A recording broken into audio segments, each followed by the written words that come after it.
From New York, Late Night Show with Spike Siddiqui. Assalamu alaikum. Allahumma salli ala Muhammadin wa ala ali Muhammad. Welcome to the show. My name is Faiq Izhar Hussain Siddiqui. صاحبوں 23 اکتوبر کو ارشد شریف کو قتل کیا گیا تھا Kenya میں، اور 27 اکتوبر کو ان کی تدفین ہوئی تھی۔ کل ان کی والدہ صاحبہ بھی چلی گئیں اپنے بیٹے کے پاس، اپنے چہیتے کے پاس، اور قاتل آج بھی گھوم رہے ہیں۔ قاتل آج بھی دبئی میں وائٹ گولڈ خرید رہے ہیں۔ عاصم منیر نے ان کی ماں کے پاس جا کے کہا تھا کہ ماں جی میں پکڑ کے لاؤں گا قاتلوں کو، 3 سال ہو گئے کسی کو نہیں پکڑا، نہ پکڑیں گے کیونکہ وہ تو ان کے بڈیز ہیں نا، یہ ان کو کیوں پکڑیں گے؟ حقائق تو یہی ہیں، سچ تو یہی ہے، سچ کہنے سچ سننے کی ہمت پیدا کیجیے۔ افسوس ہوتا ہے کہ اس قوم کے لیے جو قربانی دیتا ہے اس کو لوگ بھول جاتے ہیں، اور اس کا کوئی بڑا امپیکٹ بھی نہیں ہوتا سوسائٹی پر۔ کوئی راہ بدل جائے، کوئی سوچ بدل جائے۔ قدیر خان، اس نے ملک کے لیے قربانی دی، اس کو فٹ پاتھ پہ لا کے بٹھا دیا انہوں نے۔ کوئی قوم اٹھی۔ ذوالفقار علی بھٹو، جس نے ایٹم بم کا خالق، جس نے اس کی کوشش شروع کی، اس کو پھانسی پہ چڑھا دیا۔ 50 سال کے بعد معافی مانگ لی کہ غلط فیصلہ کر دیا تھا۔ اور کس نے؟ چیف سپریم کورٹ کے لوگوں نے۔ تو مطلب ایک لائن ہے کہ جو قربانی دیتا ہے وہ ایسے بے آسرا ہی رہتا ہے۔ میں نے دیکھا اس وقت یہ کیسی منحوسیت ہے کہ کوئی دماغ بدل گئے ہوں، کچھ سوچ کے راہ بدل گئے ہوں، زاویے بدل گئے ہوں، بہتری کی، یعنی کوئی، میرے کہنے کا مطلب ہے کوئی صورت ہوئی ہو، کچھ امپرومنٹ ہوئی ہو، کچھ نہیں۔ جو قربانی دیتا ہے بس وہ رسوائی ہی ہوتا ہے۔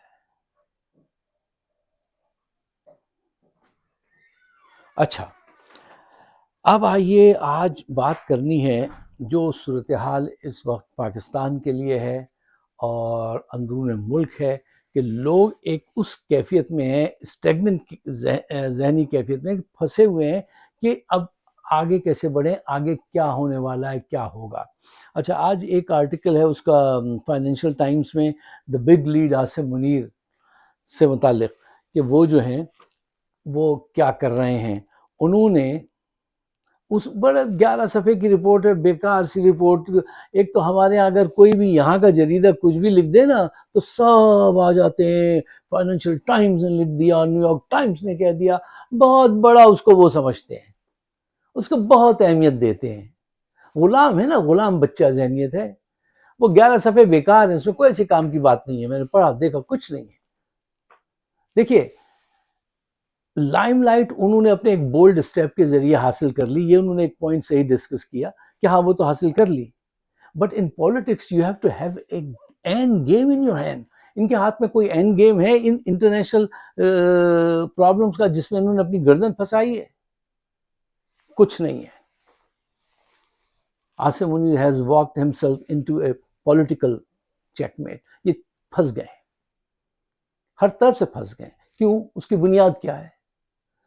جس شخص کو اپنے ملک کے اندر اتنی سی بھی مقبولیت حاصل نہیں ہے، مقبولیت تو بڑا ویسا لگا، چھوڑ دیجئے، قبولیت حاصل نہیں ہے، جس کی معیشت انہوں نے ڈبو دی ہے، جہاں سیاسی انتشار ہے، صرف ان کا ظلم ہی نظر آتا ہے، خوف اور بدعمالیاں، کرپشن، کرپٹ ان کے دوست ہیں سارے۔ ان کے پاس کوئی اینڈ گیم پاکستان کے مسائل کا ہے؟ یہ انٹرنیشنل ارینا میں کودے ہیں جا کر، وہاں پہ یہ کیا، ان کے پاس کیا اینڈ گیم ہوگا؟ یہ تمام فلسطین کا، سعودیہ کا، اور یہ سب کچھ جو ہو رہا ہے دنیا میں، یقین کیجئے آج کل ان کی نیندیں غائب ہونی شروع ہو گئی ہیں۔ کیوں؟ انہوں نے جو بھی فیصلے کیے ہیں وہ ہر روز ان کو ڈرا رہے ہیں۔ کیوں؟ وہ سارے غلط فیصلے ہیں۔ غلط فیصلے اس وقت تو جذبات میں آ جاتے ہیں، آپ جلدی سے لے آؤ، منرلس لا کے ان کو دکھائیں، ان کی خدمت میں جھک جائیں اور سلوٹ کریں سب، بعد میں سوچتا آدمی کہ میں کیوں جھکا تھا کہ میری دستار گر پڑی، یہ کیا کیا میں نے. اچھا یہ تو وہ اس پہ زیادہ توجہ میں تو نہیں دیتا ہوں. فائنینشیل ٹائمز کا ٹھیک ہے، انہوں نے صرف ایک ہی پوائنٹ کیا، وہ جو ہے وہ یہی ہے کہ ان کے پاس اینڈ گیم کچھ نہیں ہے، ان کے واقعتاً ان کے پاس نہیں ہے، یہ اس لیول کے آدمی نہیں ہیں. اچھا اب آئیے جو صورتحال پاکستان کی ہے وہ یہ ہے کہ ہم ان حالات کو سدھار کی طرف کیسے لے کے جائیں، ان کا کیا بنے گا. سہیل آفریدی کو اب یہ دیکھیے یہ ملنے نہیں دے رہے، ان کی کتنی بڑی یہ نااہلی ہے کہ اگر یہ اس کو ملنے دیتے تو کیا ہو جاتا. اس کو جو میسج انہوں نے پہنچانا ہے عمران خان نے، وہ تو ویسے بھی پہنچ جاتا ہے، پہنچ چکا ہے. اب انہوں نے یہ ان کی اہلیت میں بتا رہا ہوں ان کے عاصم منیر کی، کہ سیاست کی اسٹریٹجی جب ہم بناتے ہیں تو لکھتے ہیں کہ what to do and what not to do. انہوں نے سارے وہ کام کیے what not to do. اس کو نہیں ملنے دیں گے، اچھا نہیں ملنے دیجیے. اس سے کیا ہوا ہے، پی ٹی آئی کو یہ فائدہ ہوا ہے کہ وہ اپنے لوگوں کو اور قریب لے آئی ان حالات کے ذریعے، ان میں اتحاد قائم ہو رہا ہے، ان کے اندر جوش و جذبہ بڑھ رہا ہے. ان کو یہ فائدہ ہوا، ان کو یہ نقصان ہے. اب یہ میں آپ سے کہہ رہا ہوں واٹ ناٹ ٹو ڈو، ان کے ذہن میں ایسی کوئی اسٹریٹجی اینڈ گیم ہے ہی نہیں. یہ تو اس کی نالی سے دیکھنے والے لوگ ہیں، سیاست ان کے بس کا کام نہیں ہے. اچھا اب آئیے ایک اور اہم پوائنٹ جس کی طرف میں آپ کی توجہ دلانا چاہتا ہوں. دیکھیے آپ پی ٹی آئی والے جو ہیں وہ کے پی میں تو بہت ماشاءاللہ کام کر رہے ہیں، آپ بہت وائبرنٹ ہیں، لیکن تمہارا جو سب سے بڑا ووٹ بینک ہے وہ پنجاب ہے. وہاں تمہاری ایکٹیویٹیز بہت کم ہیں. ان ایکٹیویٹیز کو بڑھاؤ. ان ایکٹیویٹیز کو بڑھائے بغیر تم آگے کچھ نہیں کر پاؤ گے اگر وہاں سے آواز نہیں اٹھے گی. اس طرف میں کوئی کام ہی نہیں دیکھتا ہوں زیادہ، بس سارا گیم ادھر ہی ہو رہا ہے، اس طرف پل کے اس طرف. یہ سیاسی طور پہ بہت بڑی فاش غلطی ہے، اس طرف توجہ دینی چاہیے. اچھا اب ایک اور میں نے آپ کے لیے یہاں پہ ایک پوائنٹ لکھا تھا کہ دیکھو جو موجودہ صورتحال ہے، اصل فائٹ جو ہے نا وہ پولیٹکس میں ہمیشہ شروع میں بہت سارے لوگ دوڑتے ہیں، لیکن وہ اینڈ گیم جو ہوتا ہے وہ 2 ہارس ریس ہی رہ جاتی ہے. آج بھی جو جنگ ہے نا وہ عمران خان اور عاصم منیر کے درمیان، جرنیلوں ورسز پاکستانی عوام کہہ لیجیے آپ، یا عاصم منیر ورسز عمران خان کہہ لیجیے، انہی دو کے درمیان میں ہے. اچھا اس وقت تمہیں ایک بڑا اچھا موقع ملا ہے کہ تم ان کی پلٹ کے رکھ سکتے ہو. کیسے ملا ہے؟ اب اس کو غور میں لاؤ، اس کو دیکھو. دیکھیے جو بہتر پلاننگ کرتا ہے، جو پیشنس رکھتا ہے، جو سیاست میں حالات سے فائدہ اٹھاتا ہے، واقعات سے فائدہ اٹھاتا ہے، سیاست پرو ایکٹیو ان لوگوں کا کام ہے. اور جو پلاننگ نہیں کرتا تو it's mean you are planning to fail, آپ اپنے آپ کو برباد کرنا چاہتے ہیں. دیکھیے صورتحال کیا ہے اس کا جائزہ لیجیے. آج عاصم منیر جو آپ کا اصل ہدف ہے وہ ذہنی طور سے بالکل پھنسا ہوا ہے. فلسطین میں انہوں نے گردن پھنسائی ہے، اب ان کو احساس ہو رہا ہے کہ یہ غلط پھنسے ہیں. سعودی کا معاہدہ ہے، وہ روز ایک نئی صورتحال وہاں پیدا ہوتی ہے. اب وہ سعودی امریکہ سے بھی ایک معاہدہ کر رہے ہیں ڈیفنس کا.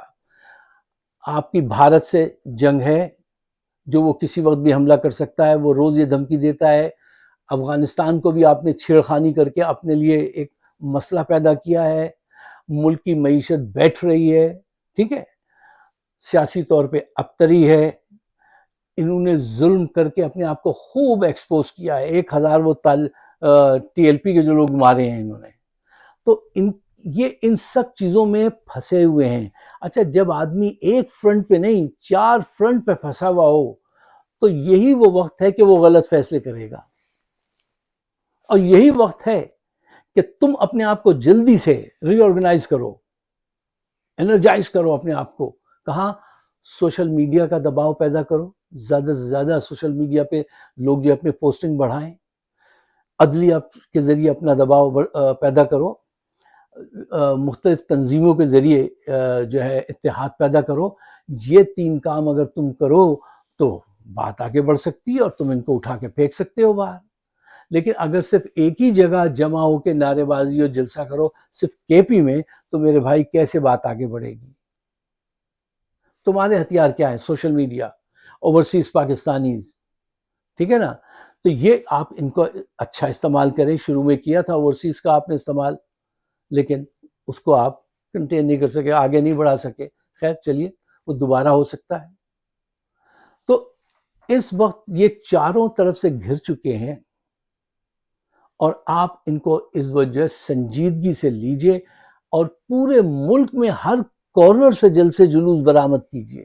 میں کوئی ایسی اسٹریٹجی نہیں دیکھتا پی ٹی آئی کی طرف سے کہ ملک کے ہر کونے سے آواز اٹھ رہی ہو، ساری آواز ایک ہی طرف سے اٹھ رہی ہے.